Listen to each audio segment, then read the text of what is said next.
마태복음 13장 1절부터 12절 말씀입니다. 마태복음 13장 1절부터 12절.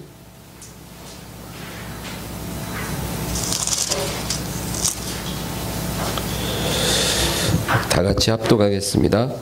그날 예수께서 집에서 나가사 바닷가에 앉으심에 큰 무리가 그에게로 모여들거늘 예수께서 배에 올라가 앉으시고 온 무리는 해변에 서 있더니 예수께서 비유로 여러 가지를 그들에게 말씀하여 이르시되 씨를 뿌리는 자가 뿌리러 나가서 뿌릴새 더러는 길가에 떨어짐에 새들이 와서 먹어버렸고 더러는 흙이 얕은 돌밭에 떨어짐에 흙이 깊지 아니하므로 곧 싹이 나오나 해가 돋은 후에 타서 뿌리가 없으므로 말랐고 더러는 가시떨기 위에 떨어짐에 가시가 자라서 기운을 막았고 더러는 좋은 땅에 떨어짐에 어떤 것은 100배 어떤 것은 60배 어떤 것은 30배의 결실을 하였느니라.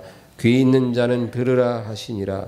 제자들이 예수께 나와 이르되 어찌하여 그들에게 비유로 말씀하시나이까. 대답하여 이르시되 천국의 비밀을 아는 것이 너희에게는 허락되었으나 그들에게는 아니 되었나니 무릇 있는 자는 받아 넉넉하게 되되 없는 자는 그 있는 것도 빼앗기리라. 아멘. 할렐루야. 예수님께서 설교를 많이 하셨는데 그 가운데는 비유로만 설교하신 적이 많이 있습니다. 그러니까 비유로 설교를 하시면 그거에 대해서 이렇게 설명을 또 해주셔야 되잖아요, 그렇죠? 근데 그게 아니라 그냥 비유로 설교를 맞춰버렸어요. 그러니까 모인 사람들이 그 설교의 의미를 모르는 거예요. 제자들조차도 그 의미를 몰라서 나중에 따로 와서 주님 그 비유하신 말씀을 가르쳐 주옵소서 하면 그때 주님이 다 풀어서 가르쳐 주시는 거죠. 그래서 예수님 설교에 이 비유가 많이 들어갑니다. 마태복음을 보면 이 천국을 비유로 설교하시는데 총 12개의 비유가 나와요. 마태복음에 12개의 천국 비유가 나오는데 그 중에서 7개가 13장에 기록이 되어 있습니다.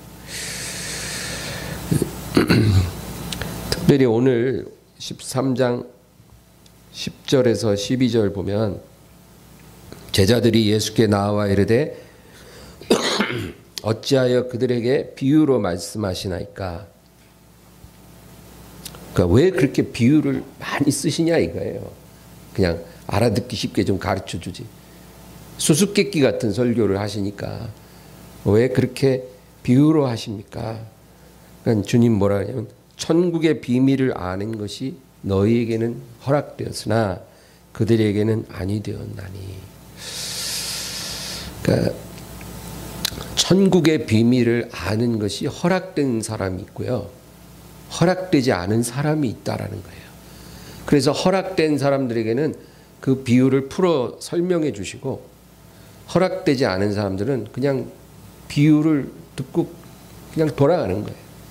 수수께끼 같은 말씀을 듣고 그냥 깨닫지 못하고 돌아가게 되는 거예요. 허락되지 않았기 때문에 주님께서 그렇게 설교를 하셨다. 참 놀라워요. 예수님은 자신을 드러내려고도 하지 않았고 자기 설교를 한 명이라도 더 듣게 하려고 애쓰시지도 않았어요. 들을 귀 있는 자만 들어라. 그리고 허락된 사람한테만 깨닫게 해주시고 그렇지 않은 사람들은 못 깨닫게 일부러 좀 어렵게 비유로 설교를 하셨다 그겁니다. 그리고 12절 말씀에 보면 무릇 있는 자는 받아 넉넉하게 되되 없는 자는 그 있는 것도 빼앗기리라. 이 말씀 참 두려운 말씀이에요, 사실. 왜냐하면 하나님의 은혜를 받도록 허락된 사람들은 더 은혜가 충만해지고, 그리고 허락되지 않은 사람들은 가지고 있는 은혜마저도 다 잃어버린다. 그 말씀이에요. 그러니까 부익부 빈익빈이에요. 영적 세계도 이 자본주의랑 똑같아요. 부익부 빈익빈. 있는 자는 더 받아 풍족하게 되고, 없는 자는 있는 것도 빼앗. 5달란트 받은 자는 그 1달란트 받은 자 것까지 더 얹어서 주시고, 1달란트 있는 자는 있는 것마저 빼앗기고. 그게 하늘나라 법칙이라 그거예요. 그래서 요즘 같은 시대에 너무 잘 어울리는 말씀이에요. 하나님께 속한 자녀들은 오히려 이 코로나 때문에 믿음이 더 자라요. 제가 그런 걸 봅니다. 이 코로나가 모두에게 어려운 시간이지만 위기는 곧 기회다, 그 말이 맞아요. 위기가 어떤 사람에게는 기회가 되고 어떤 사람에게는 무너지는 단초가 되고. 그런데 하나님의 사랑을 받는 사람들은 이 코로나 때문에 오히려 믿음이 더 성숙해지고 더 견고해지고 더 자라나는 거예요. 하나님께 더 가까이 가는 거예요. 제가 그런 거를 요즘 많이 느껴요. 예전에 코로나 없을 때 깨닫지 못했던 은혜, 그때 몰랐던 은혜를 이 어려운 시간에 많이 하나님이 허락해 주셔요. 하나님을 더 깊이 알게 되고, 그래서 모든 불순물들이 이 시간에 다 불타버려 제거되고 정결한 성도로 다시 태어나는 그런 축복의 계기가 되는 거죠. 그런데 반면에 진리의 사랑을 받지 못하는 사람들, 천국을 허락받지 못한 사람들은 주님으로부터 더 멀어져요. 여러분, 지금 세상 보세요. 세상 사람들이요, 코로나 전에는 교회에 대해서 그냥 관심이 없었어요. 근데 지금은 교회를 굉장히 미워해요. 그러니까 이 코로나가 와서 완악한 사람들은 더 강팍해지고 하나님 나라에 대해서 더 적대적이고, 그리고 믿음이 있었던 사람들조차도 이 시간에 믿음이 다 사라져요. 그런 모습들 또한 있는 거예요. 그러니까 12절 말씀대로 무릇 있는 자는 받아 넉넉하게 되되 없는 자는 있는 것과도 빼앗기리라.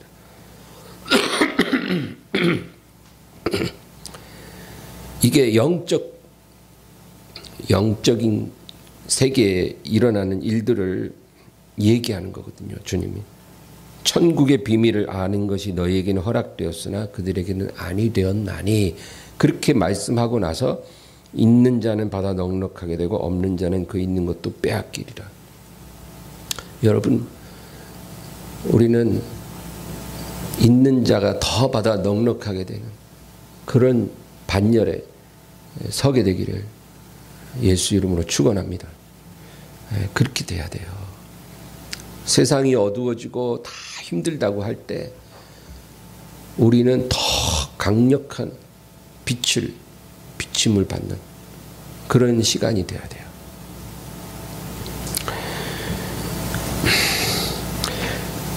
그래서 특별히 이 13장 1절에서 9절에 씨 뿌리는 비유를 말씀하시는데, 여러분, 천국을 어떻게 설명할까? 주님도 굉장히 고민하셨을 거예요. 그런데 천국에 대해서 비유로 설명을 하는데 제일 먼저 나오는 비유예요. 씨 뿌리는 비유. 아주 중요합니다. 씨라는 것은 하나님의 말씀이에요. 그 안에 생명력이 있거든요. 씨가. 그래서 하나님의 말씀이에요. 그런데 이 씨가 좋은 땅에 떨어지면 이제 생명의 열매를 맺기 시작하는 거죠. 하나님의 말씀은 생명의 열매를 맺는 씨앗입니다. 그런데 이 씨앗이 여러 종류의 땅에 떨어지는데 첫째로 길가에 떨어졌다 그 얘기예요. 길가에 떨어짐에 새들이 와서 먹어버렸더라. 여러분, 길가라는 거는 하나님의 말씀을 아예 들으려고 하지 않는 그런 마음을 말해요. 아예 들을 마음이 없는 사람들이 있어요. 그러면 그 사람들에게 전해진 말씀의 씨를 새들이 와서 다 제거해버려요. 쪼아 먹어버려요. 이 새는 악한 영입니다. 여러분, 영적인 세계에서 사람을 살리는 하나님의 말씀은요, 너무너무 중요한 보배거든요. 이 말씀이 선포되면 그 말씀의 열매를 맺든지 악한 영이 빼앗든지 둘 중에 하나예요. 그래서 말씀이 전해지는 자리는 굉장히 귀한 자리고, 그 말씀은 반드시 둘 중에 하나로 결말을 맺게 돼 있어요. 결실을 맺든지 뺏기든지. 그런데 말씀을 아예 안 들으려고 하는 사람들은요, 그 말씀을 그냥 바로 뺏겨요. 새들이 와서 쪼아 먹어버린다. 그 얘기입니다. 이사야 55장 우리 한번 찾아볼까요? 이사야 55장 10절과 11절이에요. 이사야 55장 10절과 11절 다 같이 읽습니다. 이는 비와 눈이 하늘로부터 내려서 그리로 되돌아가지 아니하고 땅을 적셔서 소출이 나게 하며 싹이 나게 하여 파종하는 자에게는 종자를 주며 먹는 자에게는 양식을 줌과 같이 내 입에서 나가는 말도 이와 같이 헛되이 내게로 되돌아오지 아니하고 나의 기뻐하는 뜻을 이루며 내가 보낸 일에 형통함이니라. 하늘에서 비와 눈이 내리면 그것이 다시 돌아가지 않고 땅을 적시고 그리고 땅에서 여러 가지 생명의 싹을 틔우잖아요. 그런 것처럼 하나님 말씀도 한 번 나가면 헛되게 되돌아가지 않고 하나님의 기뻐하는 뜻을 이루고 보낸 일에 형통하리라. 그래서 하나님의 말씀요, 반드시 하나님의 뜻을 이루게 되어 있어요. 그런데 불행하게도 그 말씀이 하나님의 뜻을 이루기 전에 악한 영들이 다 그것을 가져가 버려요. 그런데 그런 일이 어디서 일어나냐? 길바닥 같은 사람, 아예 하나님 말씀에 귀를 딱 막아버리는 사람들은요, 들어도 소용이 없다. 그 얘기예요.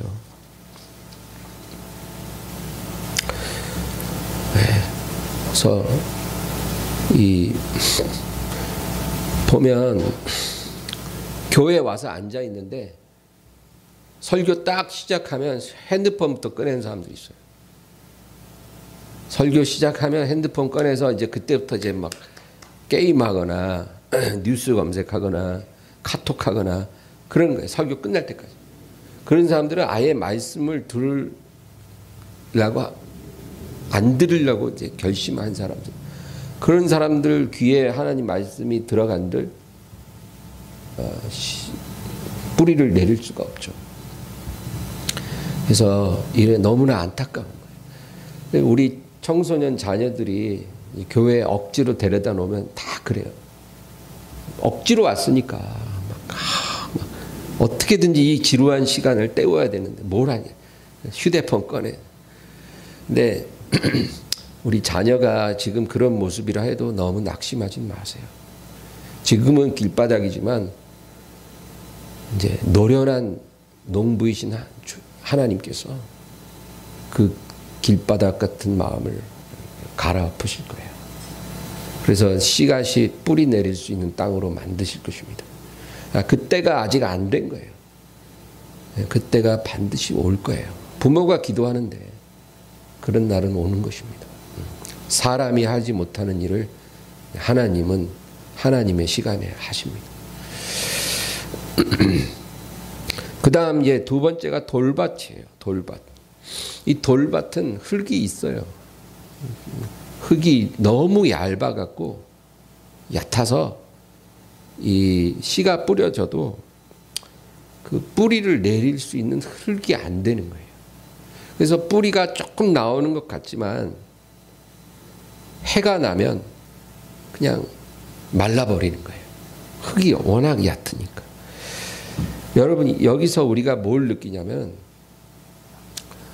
이 햇빛이라는 거는 원래 열매 맺는데 아주 필수 요소예요.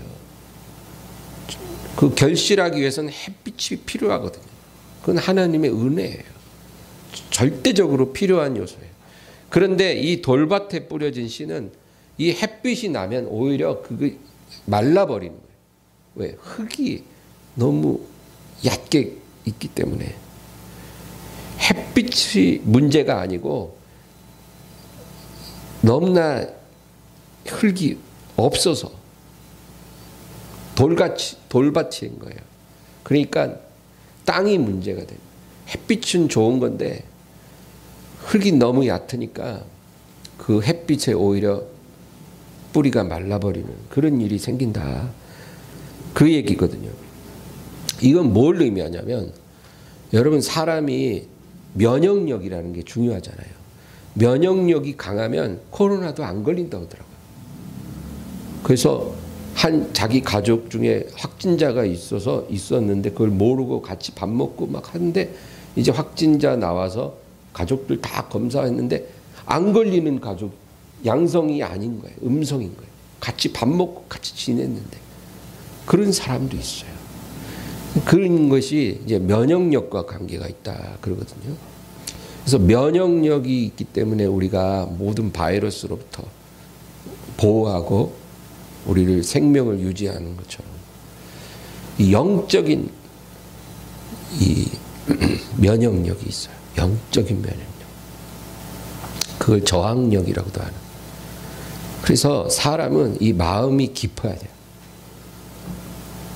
그래야 뿌리를 내리고 믿음이 뿌리를 내리고 결실을 할 수가 있어요. 근데 이 마음이 깊지 않으면 조금만 어려움이 와도 그냥 말라버려요. 여러분, 하나님이 우리에게 왜 어려움을 주는 줄 아세요? 그게 우리에게 필요한 거예요. 필요한 거예요. 햇빛이 내려쪄야 싹을 틔우고 결실하는 데 필요한 것처럼 하나님이 우리 인생에 어려움을 주시는 것도 우리에게 필요한 거거든요. 그런데 오히려 그게 그 사람을 실족시켜요. 왜? 마음이 너무 얕아갖고 어려움을 견디지 못해요. 영적인 저항력이 전혀 없는 거예요. 어떤 학생들은 학교에 가서 선생님한테 야단 한번 팍 맞으면 그 다음날 무단결석해요. 학교 가기 싫어서 부모님한테는 다녀오겠습니다 그러고 학교 안 가고 딴 데 가요. 이제 학교 가기 싫은 거예요. 그런 아이들이 있어요. 야단 한번 맞고 그렇게 방황해요.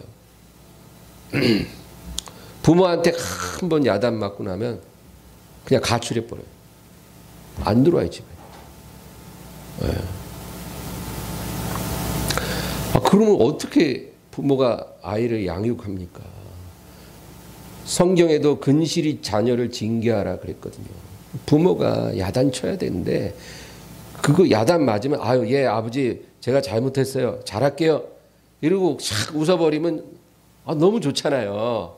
마음이 깊어갖고 그 야단 좀 맞아도 끄떡없이 다 깨닫고 잘하려고 그러면 얼마나 부모도 좋아요. 근데 그냥 야단 한번 맞으면 탁 고개 숙이고 말도 안 하고 그리고 그 다음날 밖에 나가서 집에 안 들어요. 전화도 안 받아.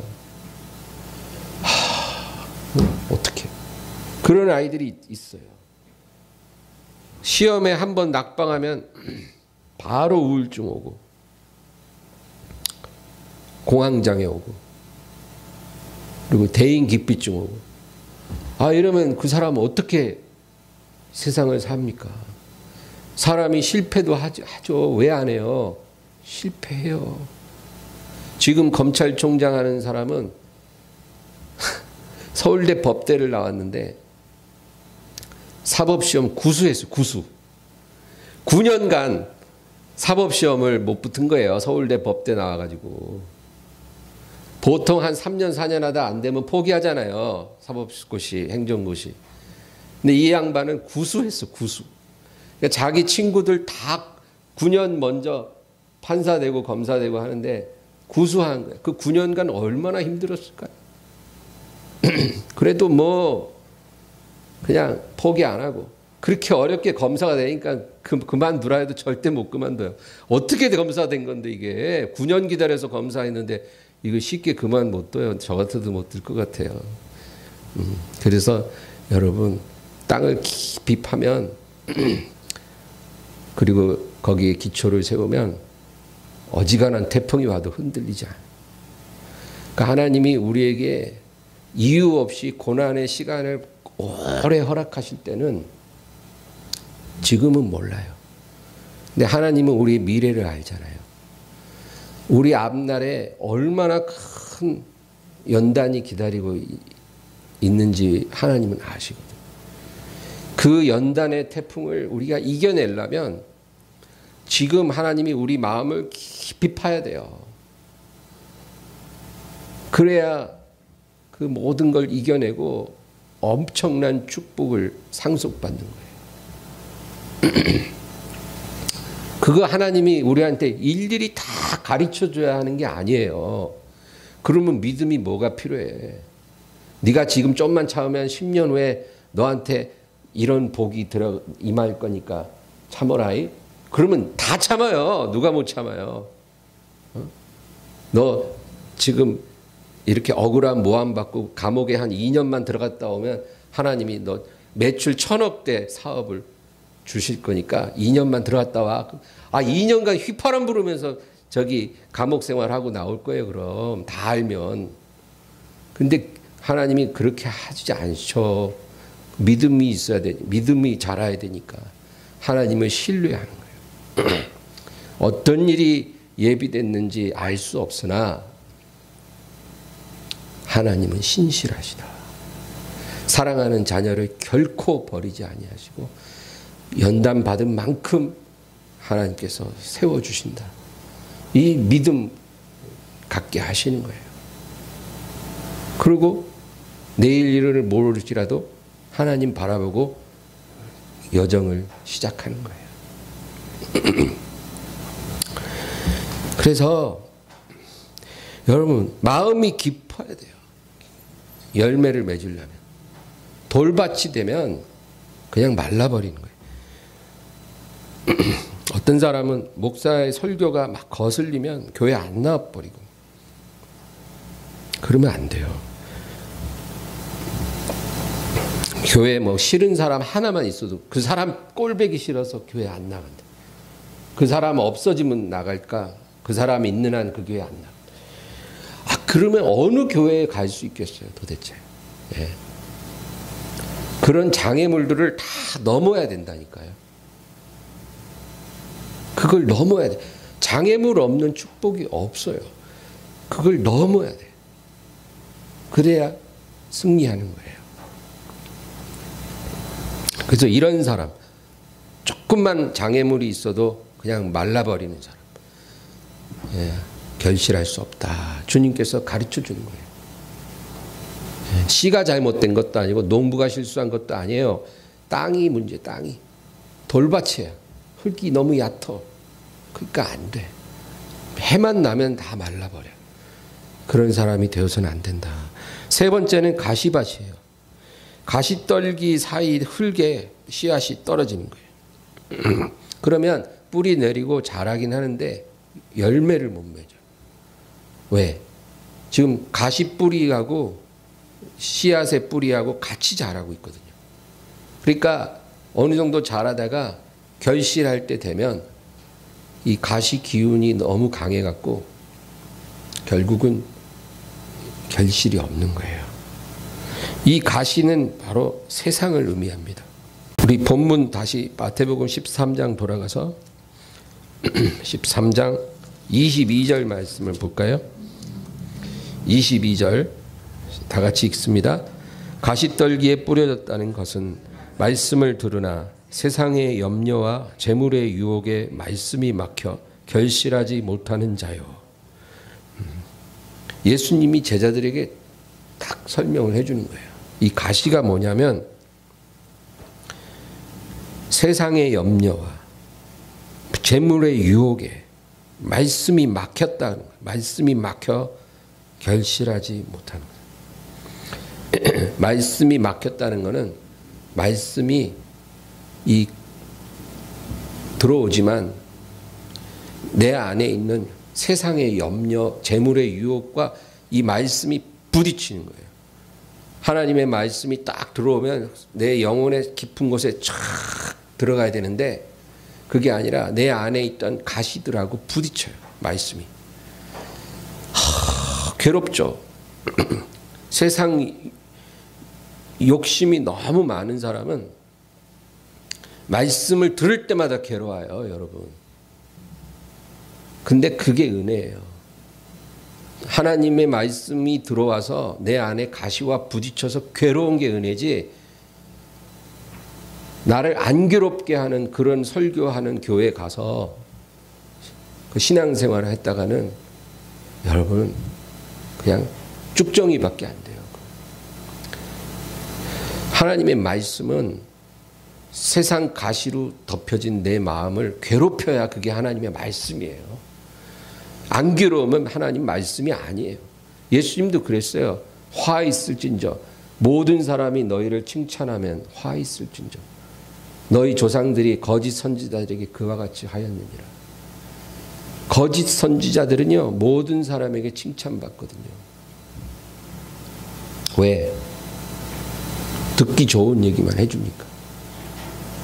그래서 그런 말에 우리가 귀 기울이고 내 마음이 안 괴로워지려고 하면 안 되고, 하나님의 말씀을 정직하게 듣고 내 안에 있는 가시와 말씀이 부딪혀야 돼요. 그런데 이 부딪힘 속에서 결국 이 가시를 걷어내고 말씀에 순복할 때 놀라운 일이 일어나는 거예요. 그 치열한 영적 싸움이 마음속에서 일어나는 거예요. 어떨 때는 우리가 굴복해요. 어떨 때는 승리해요. 그런데 그 과정 속에서 우리가 주님께 한 걸음 한 걸음 나아가는 거예요. 네. 주님을 만나기 전에, 말씀을 받기 전에는 세상 염려, 물질의 유혹, 누가복음 8장 14절에 같은 씨 뿌리는 비유에는 여기다 하나 덧붙여서 향락이라고 그래요. 향락. 향락에 이 쓴뿌리가 내 영혼에 쫙 내려져 있는 거예요. 그러니까 이 세상에 대한 욕심이 너무 많은 거예요. 그런데 그렇게 살던 나에게 하나님이 말씀을 주시는 거예요. 처음엔 너무 부딪히죠. 그래서 이 말씀을 그냥 탁 치워버리는 사람들이 많아요. 그러면 그 사람이 가시떨기예요. 말씀이 들어오지만 부딪히니까 이 말씀을 그냥 걷어내버리는 거예요. 못 듣겠다. 저걸 다 어떻게 따르라고. 이러면서 그냥 딱 귀를 막아버리면 그냥 그 사람 결실이 없는 사람이 되는 거예요. 교회에 교적도 있고 집사, 권사 뭐 다 직분이 있을지라도 하나님 앞에 기뻐하시는 열매가 하나도 없는 거예요. 왜? 말씀을 다 걷어냈거든요. 자기 마음하고 부딪히니까 다 걷어내면 아무 일도 안 일어나요. 그 가시떨기가 되는 거예요. 이런 사람도 천국에 천국을 소유할 수 없다. 주님이 그렇게 말씀해 주죠. 그래서 여러분 부딪혀도 그 말씀을 받아들여야 돼요. 그래서 하나님, 제가 이 말씀 때문에 괴로운데 제가 말씀 따라 살도록 도와주세요. 제 마음을 붙잡아 주세요. 이 세상 염려, 이거 물질의 유혹, 이것들을 내 마음에서 다 내려놓고 주님을 볼 수 있게 해주세요. 우리가 밤낮으로 그런 기도를 하고 말씀을 묵상하면 그 말씀의 역사가 점점 강해진다니까요. 그래서 변화가 일어나는 거예요. 하나님이 원하시는 결실을 맺는 사람이 되는 거예요, 내가. 그게 정말 중요한 거예요. 마지막 네 번째로 좋은 땅. 여러분, 근데 이 좋은 땅은 우리가 알아야 될 게 절대로 저절로 준비되어지지 않는다라는 거예요. 여러분, 어디 가서 그냥 저절로 이렇게 잘 갈아엎어진 땅 봤어요? 그런 땅 없어요. 그냥 땅은 가만 놔두면 잡초 막 무성해지고 막 너저분한 땅이에요, 다. 가만 놔두면 놔둘수록 땅은 황폐해요. 왜 그러냐면 저주받았기 때문에. 에덴은 원래 그렇게 지음받지 않았는데 저주받고 나서는 땅이 저절로 황폐해지게 돼 있어요. 그렇기 때문에 좋은 땅이 되려면 누군가 노련한 농부가 와서 수고를 해야 돼요. 잡초, 잡목 다 제거하고, 그리고 돌 다 드러내고, 그리고 물 뿌려서 땅 다 갈아서 흙을 잘게 깨고, 그렇게 해서 갈아엎어진 이 비옥한 땅을 만드는 거예요. 그 다음에 씨를 뿌리는 거죠. 그래서 여러분, 좋은 땅은 저절로 만들어지는 게 아니라 농부의 수고로 만들어지는 거예요. 아까도 얘기했지만 우리 인생에 이유 없이 다가오는 수많은 시련들이, 그게 여러분 뭔지 아세요? 그게 우리를 좋은 땅으로 갈아엎는 농부의 수고예요. 하나님이 이제 때가 되면 말씀을 확 부어줄 건데, 말씀 부어줘봐야 땅이 준비가 안 되면 다 헛거기 때문에 하나님 미리 작업을 해두는 거예요. 땅을 고르기. 그래서 우리 인생에 말도 못하는 일들이 일어나는 거예요. 막 사업이 부도나고, 막 자녀가 사망하고, 막 희귀병을 가진 자녀가 태어나고, 막 부부간에 막 깨지고, 뭐 경제적으로 파산하고, 교통사고 나서 막 장애 등급을 얻고, 뭐 우리 인생에 이런 일들이 막 일어나게 허락하시는 이유가 하나님이 그렇게 땅을 고르는 작업을 하고 있는 거예요. 그러고 나서 이제 때가 되면 하나님의 말씀을 쫙 뿌리기 시켜요. 그러면 어떻게 돼요? 뿌리 잘 내리고 쑥쑥쑥 자라요. 땅이 좋으니까. 말씀 뿌려지는 족족 그냥 막 자라기 시작하는 거예요. 근데 30배, 60배, 100배로 결실을 한다는 거예요. 좋은 땅도요, 30배 맺는 땅이 있고 60배 맺는 땅이 있고 100배 맺는 땅이 있다, 그 얘기인데, 여러분, 이 땅이라는 거는 자유의지를 가진 영혼을 의미하거든요. 근데 이 땅마다 결실하는 양이 틀리다는 것은 뭘 의미하냐면, 예수 그리스도가 내 마음에 얼마만큼 들어오시도록 허용을 하는가, 거기에 따라 결실의 양이 달라지는 거예요. 좋은 땅이니까 결실 맺는데 어떤 사람은 30배 맺어요. 어떤 사람은 100배 맺어요. 왜 그렇게 다르냐? 예수님을 내가 받아들이는 것이 다르기 때문에. 우리가 예수님을 받아들인다고 할 때 그분의 말씀을 받아들이는 거거든요. 근데 사람마다 다 자기가 딱 커트시키는 포인트가 있어요. 주님, 저는 여기까지예요. 여기까지는 제가 할 수 있어요. 그러나 그 이상은 못하겠어요. 이런다니까요, 우리가. 그러면 우리가 자유의지를 갖고 주님이 들어오시는 영역을 딱 제한하는 거예요. 여기까지만 오세요. 주님, 제가 감당할 수 있는 데가 여기까지거든요. 여기까지만 할게요. 그러면 주님 거기까지만 오세요. 그러면 딱 그 안에서 결실이 일어나는 거예요. 그럼 30배. 그러면 주님, 저는 이제 다 내려놨으니까 많이 들어오세요. 제가 주님을 제가 최대한으로 영접합니다. 제 삶에, 제 마음에 들어오세요. 그러면 60배. 살든지 죽든지 흥하든지 망하든지 성하든지 쇠하든지 그냥 주님 뜻대로 하세요. 저는 못 박혔습니다. 제 인생은 오로지 주님 것입니다. 그냥 완전히 다 내 맡긴 사람은 100배요. 100배. 그 차이가 있는 거예요. 그 차이는 우리가 만드는 거지 주님이 만드는 게 아니에요. 그래서 여러분, 천국이라는 거는 제가 어제 얘기한 것처럼 세 가지 차원이 있다 그랬죠. 마음 천국, 교회 천국, 그리고 장차 일어날 천년왕국. 이 세 가지 영역이 있는데 이 씨 뿌리는 비유는 마음 천국에 대해서 주님이 말씀하시는 거예요. 너가 이 마음의 천국을 소유하기를 원한다면 그것은 너의 마음밭에 달렸고 또 네가 좋은 땅이 되었을지라도 너가 얼마만큼 하나님 말씀 복음에 네가 수용적이 되느냐에 따라 열매의 양이 달라질 것이다. 그거예요. 그래서 오늘 이 주님의 씨 뿌리는 비유는 너무 중요해요. 우리 자신이 무엇을 준비해야 되는지를 말해주는 거거든요.